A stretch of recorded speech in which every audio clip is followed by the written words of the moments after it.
하나님은 모든 사람이 구원을 받으며 진리를 아는 데에 이르기를 원하시느니라. 하나님은 한 분이시요 또 하나님과 사람 사이에 중보자도 한 분이시니 곧 사람이신 그리스도 예수라.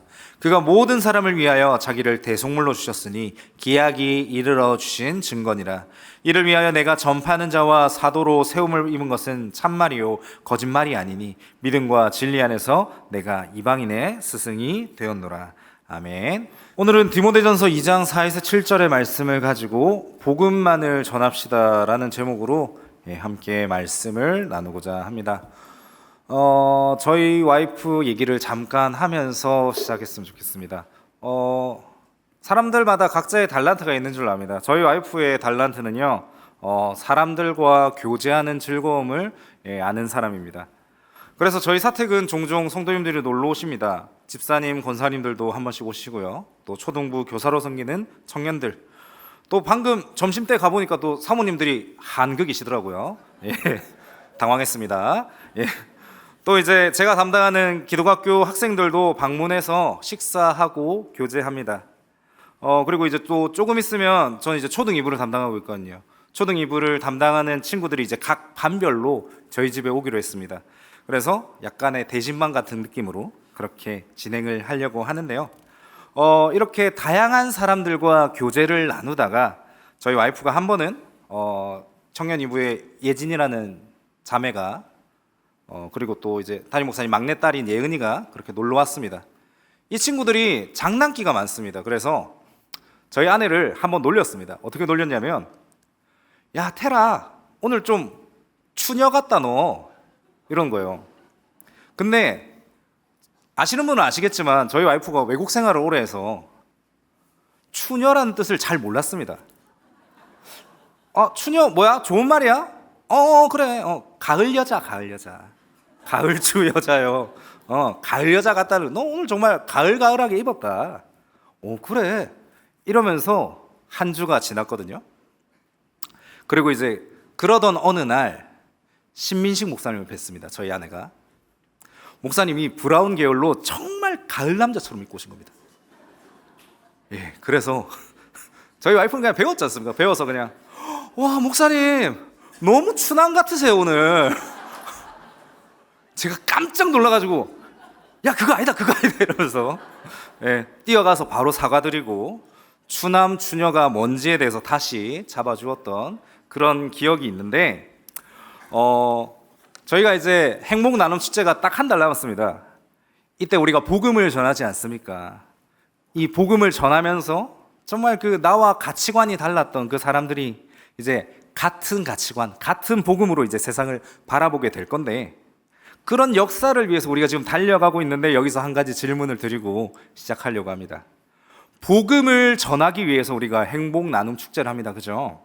자, 그렇다면 질문 드리겠습니다. 복음이 무엇입니까? 예, 복된 소식. 그 복된 소식은 무엇입니까? 예, 혹시 추남 추녀처럼 복음을 다른 뜻으로 오해하신 분들은 계시지 않습니까? 각자의 생각이 다양할 줄로 압니다.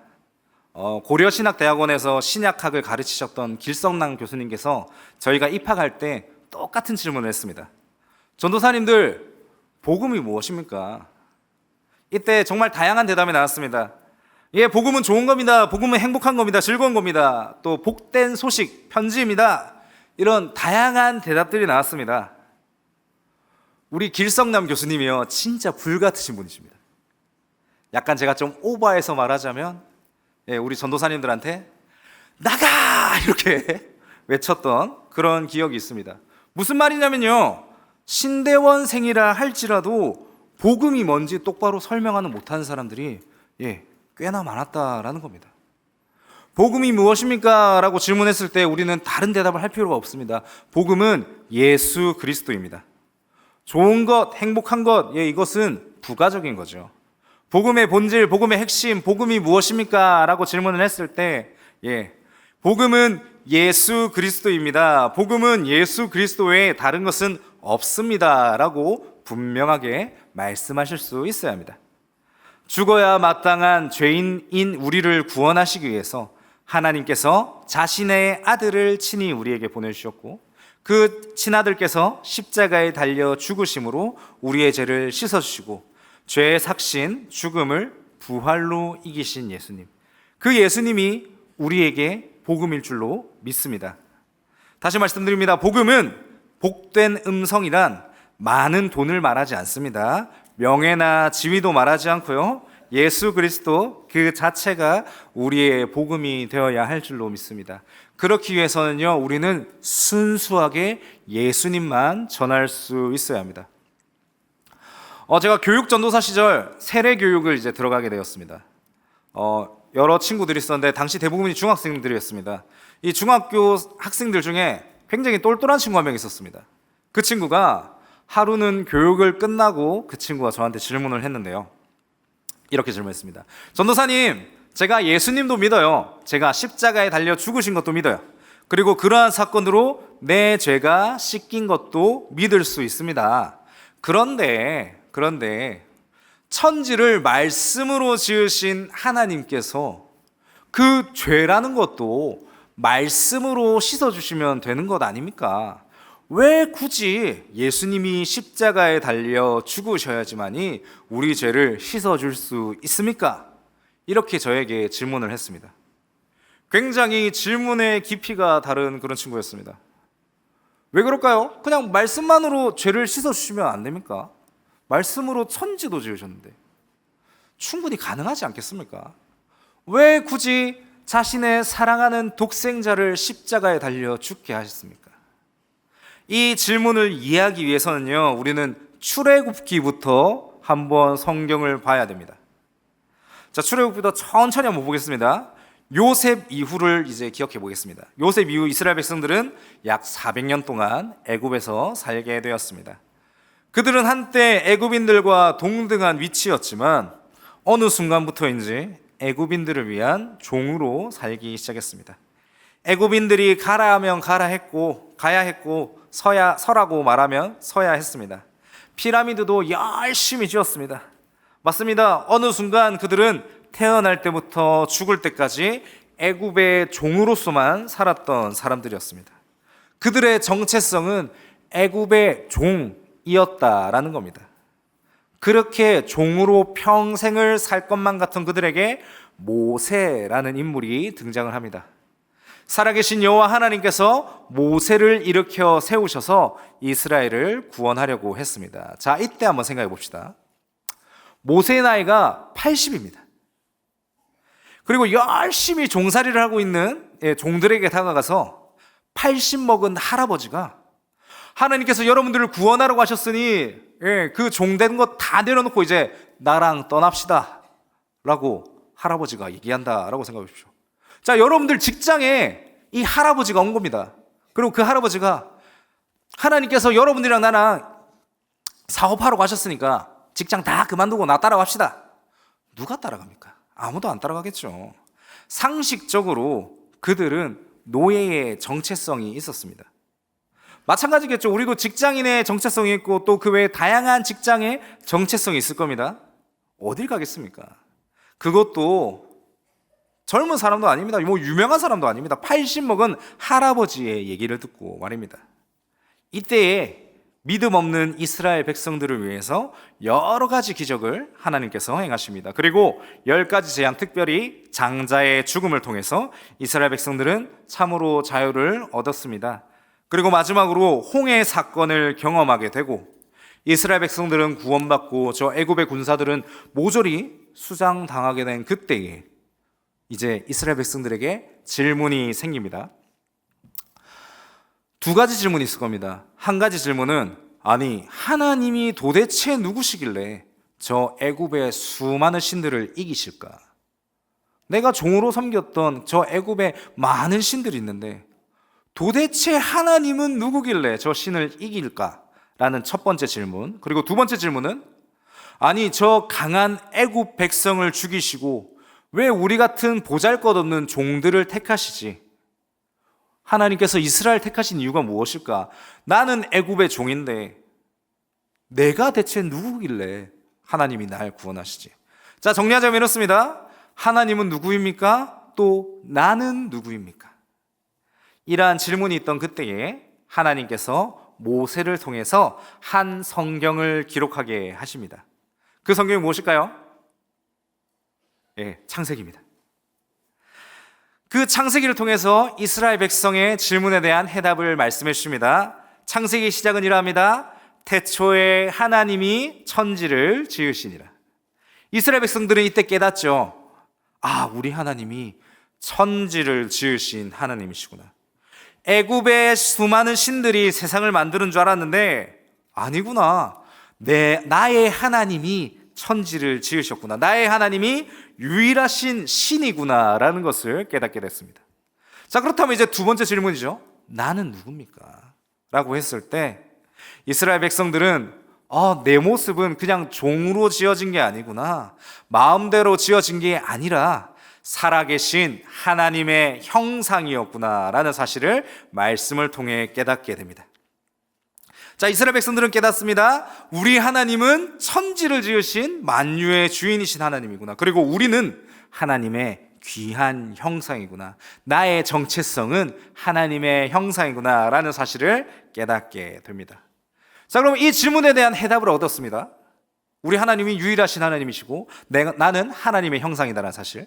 그러면 또 질문이 생깁니다. 아니, 하나님이 천지를 지으시고 내가 하나님의 형상인데 나는 왜 노예 생활을 하고 있었지? 나는 왜 저 애굽 사람들한테 당하고 있었지? 라고 했을 때 이제 여기서 죄라는 개념이 등장을 합니다. 내가 노예 생활을 했던 이유가, 내가 억울하고 억눌리게 붙잡힌 이유가 이 죄 때문이구나. 이 사실을 깨닫게 된다라는 겁니다. 내가 누려야 할 하나님의 자녀로서의 지위를 누리지 못하고 애굽의 종된 이유는 바로 이 죄 때문이구나라는 것을 창세기를 통해서 깨닫게 됩니다. 그렇기 때문에 창세기는요, 이스라엘 백성들, 나아가서 그리스도인들에게 이 정체성을 깨닫게 해주는 매우 중요한 성경입니다. 잠언 같은 성경에서는요, 잠언에서는 하나님 안에서 열심히 수고하고 노력한다면 그에 따른 보상을 얻을 수 있다라고 대부분 말을 합니다. 그런데요, 전도서라는 성경, 우리가 이제 큐티로 매일 새벽마다 보게 되는 이 전도서라는 성경은 조금 다릅니다.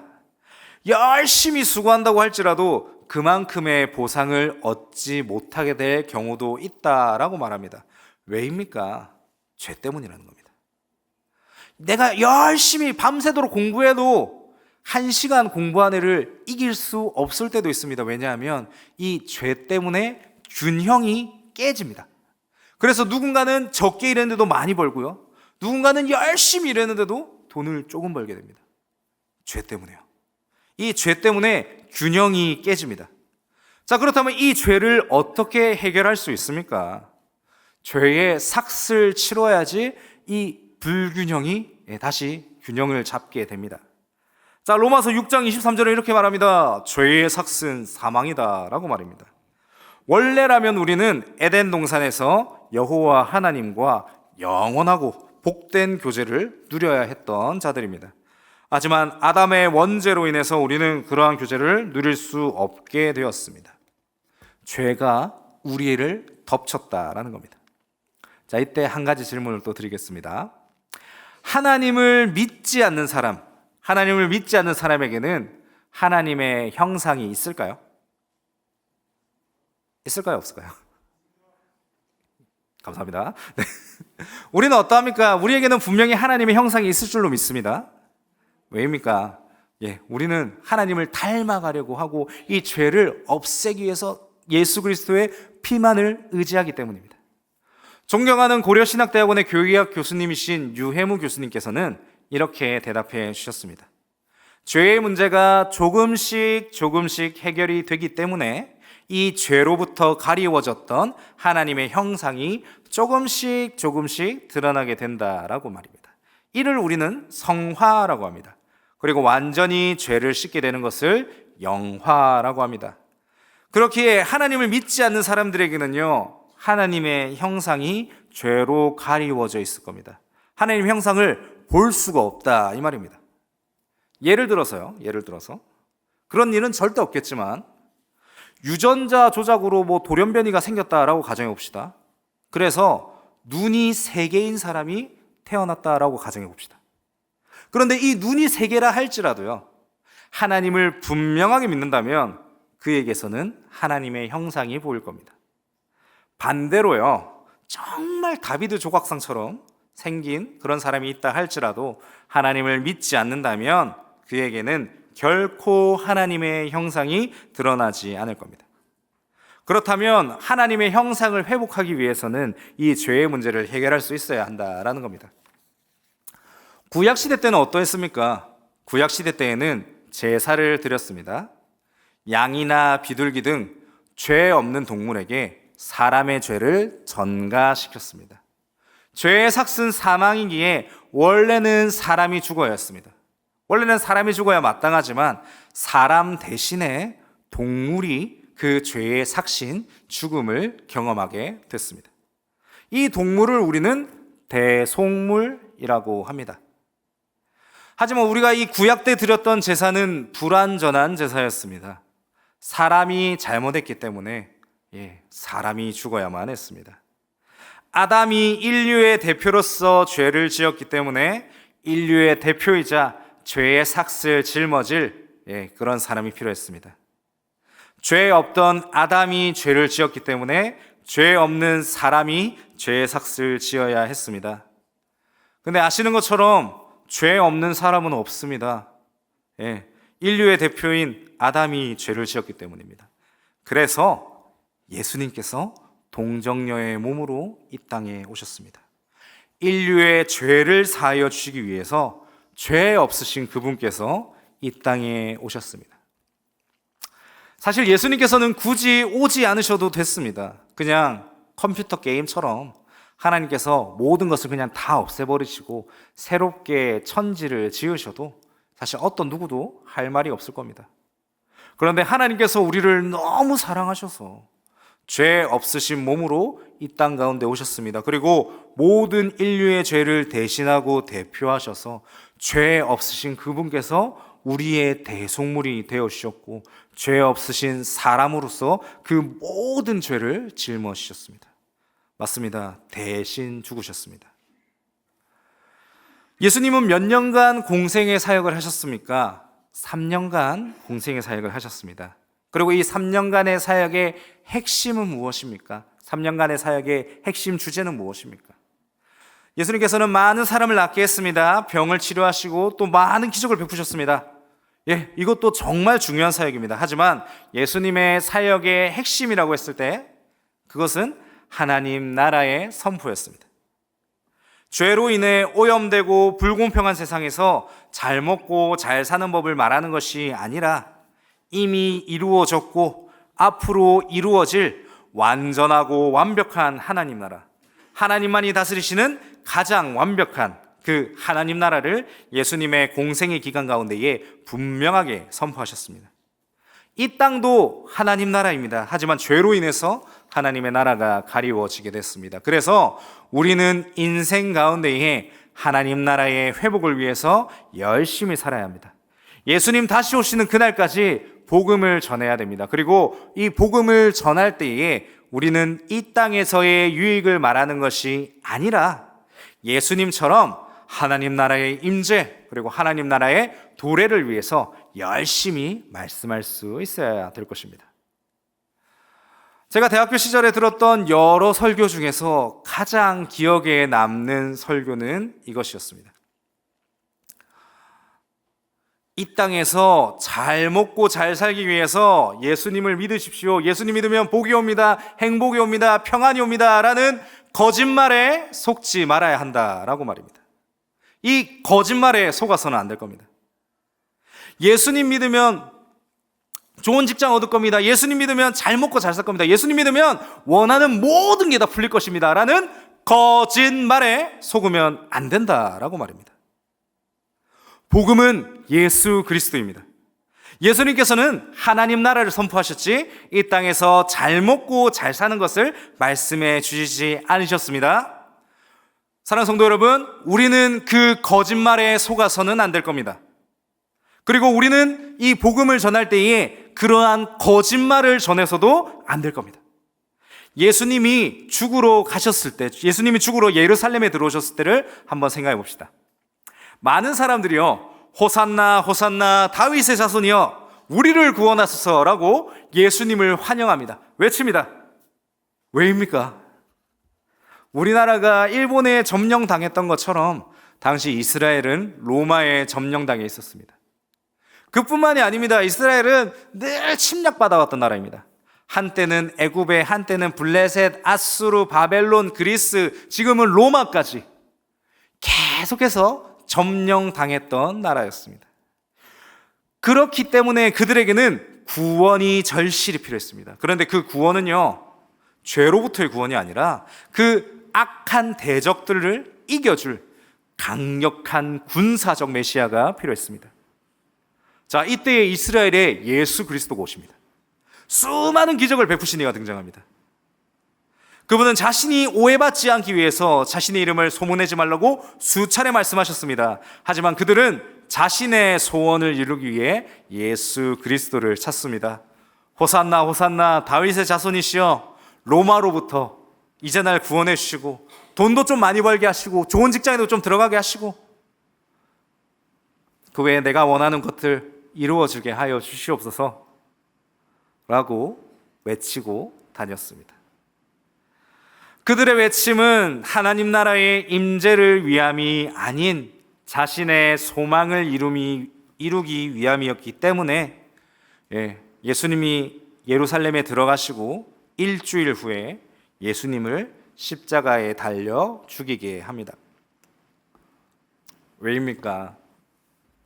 자신이 원한 복음이 아니었기 때문입니다. 믿는 자들의 죄를 위해서 이 땅에 오신 예수님께서 그 믿는 자들에게 배신당해서 십자가에 달려 죽으셨습니다. 죽으실 이유가 딱 한 개도 없던, 단 하나도 없던 그분은 십자가에 달려 죽으셨습니다. 이때의 사탄 마귀들은 어떻겠습니까? 아마 환호성을 지르지 않았겠습니까? 그래, 우리가 하나님의 아들을 십자가에 달려 죽이게 했어. 그럼 그렇지. 네가 아무리 죄 없는 사람이어도 너도 결국 죽게 되어 있어. 죄의 삭신 사망을 너도 결국 받게 돼 있어 라고 말하며 그들은 자축했을지도 모릅니다. 그런데 사랑하는 성도 여러분, 그분이 부활하셨습니다. 죽음을 이기시고 부활하셨습니다. 죄의 삭, 그 어떤 누구도 이기지 못할 것만 같은 그 죄의 삭을 예수 그리스도께서 친히 이기셨다라는 겁니다. 사랑하는 성도 여러분, 우리 인생 가운데 하는 착각이 있습니다. 무엇일까요? 예수님께서 우리를 1등 시켜 주시려고 십자가에 달려 죽으신 게 아닙니다. 로또 1등 맞게 하려 하시려고 십자가에 달려 죽으신 것도 아니고요. 내가 좋아하는 사람이랑 평생을 같이 살게 하기 위해서 십자가에 달려 죽으신 것도 아닙니다. 그분께서 왜 죽으셨습니까? 다시 말씀드립니다. 거짓말에 속지 마시기 바랍니다. 거짓말을 퍼뜨리지도 마시길 바랍니다. 복음만을 전하셔야 됩니다. 우리는 참으로 예수님께 사랑받는 자들입니다. 사람이 사실 잘못했습니다. 그리고 사람이 사실 실수했습니다. 근데 그 죄를 하나님께서 용서해 주시려고 자신의 사랑하는 아들이신 예수 그리스도를 이 땅 가운데로 보내주셨습니다. 다른 종교는 내가 열심히 기도하는 만큼 신이 복을 주지만 이 기독교라는 말도 안 되는 종교는 복을 받을 자격도 안 되는 자들을 위해서 참 신이신 그분이 죽음을 경험하시고 하나님 나라의 임재를 위해 말씀을 주시고 또 그 말씀대로 사는 자들에게 또 복을 주신다라는 겁니다. 사랑하는 성도 여러분, 이제 말씀을 정리하고자 합니다. 오늘 배웠던 거를 한번 천천히 기억해 보겠습니다. 복음이 무엇입니까? 예수 그리스도입니다. 예수님 외에 결코 다른 복은 없습니다. 우리 하나님은 누구십니까? 말씀으로 천지를 지으신 하나님이십니다. 그러면 우리는 누구입니까? 하나님의 형상으로 지음을 받은 사람입니다. 그런데 왜 하나님의 형상인 우리는 이 삶 가운데에 불공평함을 경험합니까? 죄 때문입니다. 죄는 어떻게 들어왔습니까? 첫 사람인 아담의 범죄 때문에 들어오게 되었습니다. 죄로 인해 무엇이 바뀌었습니까? 영원한 삶을 누릴 수 있었지만 죄의 삭스로 인해 모든 사람은 죽을 수밖에 없게 되었습니다. 구약에서는 예배를 드릴 때 죄의 삭스를 동물에게 전가시켜서 동물을 대속물로 삼았습니다. 하지만 이는 불완전한 제사입니다. 사람이 죄를 지었기 때문에 사람이 대신 죽어야만 했습니다. 하나님은 이 죄의 문제를 해결하시기 위해서 어떤 방법을 택하셨습니까? 하나님의 아들이시고 죄 없으신 사람의 몸으로 예수 그리스도를 이 땅 가운데에 오게 하셨습니다. 동정녀의 몸에 들어가게 하시고 그 사람의 형상으로 이 땅에 태어나게 하셨습니다.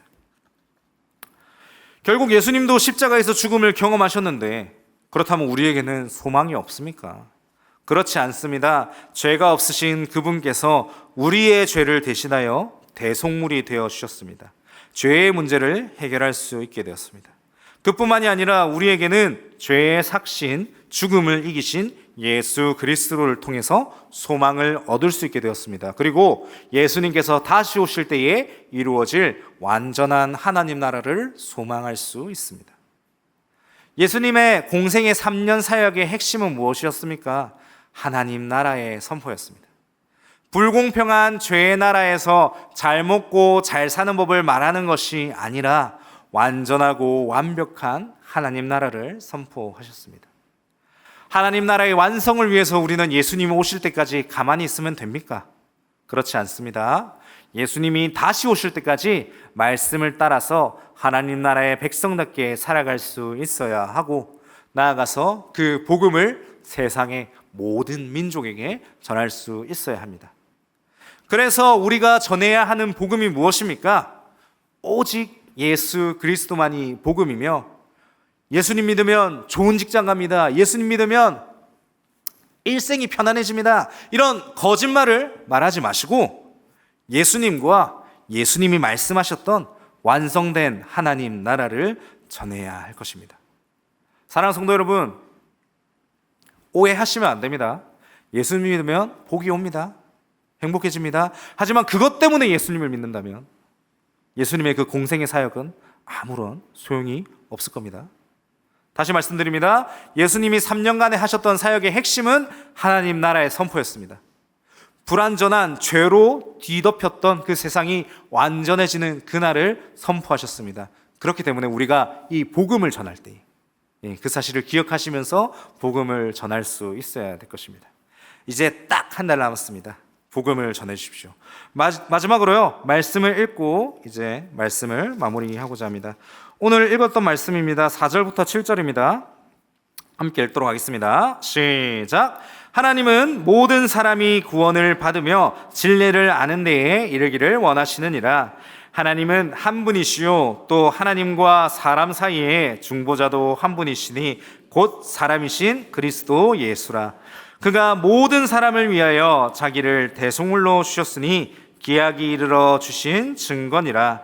이를 위하여 내가 전파하는 자와 사도로 세움을 입은 것은 참말이요 거짓말이 아니니 믿음과 진리 안에서 내가 이방인의 스승이 되었노라.